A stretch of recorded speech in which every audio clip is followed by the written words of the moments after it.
मियां साहब, परवेज इलाही और मुज़ाहिर अली नकवी की इंतहाई मुतनाज़िया किस्म की गुफ्तगू सामने आई है, उसके हवाले से क्या कहेंगे आप? परवेज इलाही साहब की जो बातें हैं, जो कल ऑडियो लीक्स उनकी आई हैं, ये तो बहुत संगीन है जो उन्होंने मुज़ाहिर अली नकवी के बारे में जो बातें की हैं। मैं समझता हूँ कि इससे ज़्यादा संगीन बातें किसी सुप्रीम कोर्ट के जज के बारे में और क्या हो सकती हैं।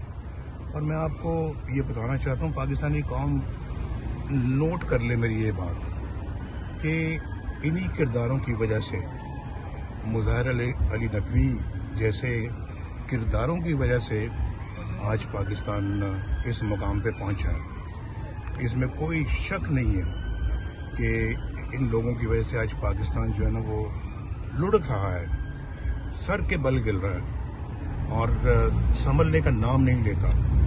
तो मैं तो समझता हूँ जी कि ये बहुत ही अफसोसनाक है, बहुत संगीन है और इसका हर तरीके से भरपूर नोटिस लिया जाना चाहिए।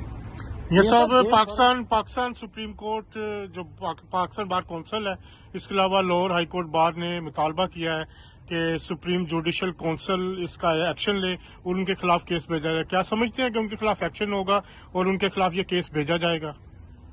जरूर भेजना चाहिए जी, ये कोई पूछने वाला सवाल है। और जो इन्होंने किया है, अगर ये भी नहीं करना, ये सुप्रीम जुडिशल काउंसिल में इनका केस नहीं भेजना, तो फिर क्या करना है? अगर उनका नाम नहीं भेजना तो मेरा नाम भेज दें। ये भी मेरे से बात है। और इसका इल्जाम भी मुझ पे धर दें आप। इतने पहले आपने मुझ पे इल्जामात लगाए हैं, तो एक नया भी इल्जाम अगर लग जाएगा तो क्या फर्क पड़ता है? आपने जाली केसेस मेरे ऊपर डाले और मुझे इस गैंग ऑफ 5 ने, जो पाकिस्तान की तबाही का जिम्मेदार है, ये गैंग ऑफ 5, इस गैंग ऑफ 5 ने मेरे साथ ये सलूक किया और मुल्क के साथ ये सलूक किया। और मैं ये समझता हूँ जी कि इन्हीं की वजह से, इन्हीं के किरदारों की वजह से आज पाकिस्तान के अंदर जो है ना वो हालात इतने मखदूश हैं, जैसे मैंने अभी कहा कि समझ में नहीं आ रहे और जिसकी वजह से आज आम आदमी का जीना मुश्किल हो गया है।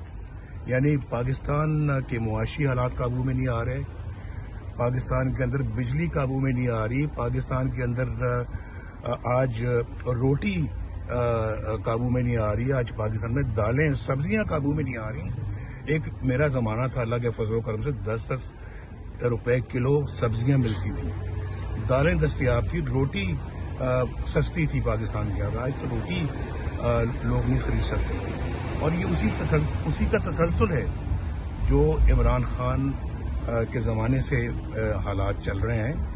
ये कोई आज मैं समझता हूँ कि ये पिछले दिनों ये बात की गई थी कि मेरे 4 सालों का मुआवजना और मुकाबला इमरान खान के 4 सालों के साथ किया जाए, या उसके 4 सालों का मुआवजना मेरे उन 4 सालों के साथ किया जाए। कौम फैसला करे किसके हालात, किसके दौर के हालात अच्छे थे। रोटी कब सस्ती थी, घी कब सस्ता था, चीनी कब सस्ती थी, सब्जियां कब सस्ती थी, आटा कब सस्ता था, पेट्रोल कब सस्ता था और बिजली कब सस्ती थी, लोड शेडिंग का खात्मा कब हुआ, सड़कें मोटरवेज कब बनी, पाकिस्तान एक न्यूक्लियर एटमी ताकत कब बना। तो जवाब कौम को मिल जाएगा। तो मेरा ख्याल है कि जवाब ढूंढना कोई मुश्किल नहीं है। अगर आज भी हमने जो है ना वो एहतसाब ना किया उन लोगों का जिन्होंने पाकिस्तान की तबाही में भरपूर किरदार अदा किया, अल्लाह ना करे कि पाकिस्तान तबाह हो, लेकिन उसमें कसर कोई नहीं छोड़ी उन्होंने, तो मैं समझता हूँ कि ये बहुत बड़ी नाइंसाफी होगी। मैं कौम को बिल्कुल ये बात वाज़ेह तौर पे कहना चाहता हूँ, ये निचोड़ है मेरी सारी अपना जो है वो तजुर्बे का, कि ऐसे किरदारों को कभी माफ़ नहीं करना चाहिए और जो वो 5 किरदार जो है जिन्होंने पाकिस्तान को यहाँ तक पहुँचाया है, उनको भी माफ़ी नहीं मिलनी चाहिए। मियां साहब, क्या ये कोई मेरा जाती एजेंडा नहीं है, कौमी है, कौम के साथ जुल्म और ज्यादती हुई, मेरे साथ नहीं। और वो 5 किरदार पूरी कौम के सामने है और वो 5 लोग भी जो उस बेंच पे मौजूद थे जिन्होंने पनामा की बजाय अकामत पे सजा दी और एक बेटे से तनख्वाह ना लेने की वजह से 1 मिनट में छुट्टी करा दी, और फिर उन्होंने तो 1 मिनट में वज़ीर आज़म की छुट्टी करा दी।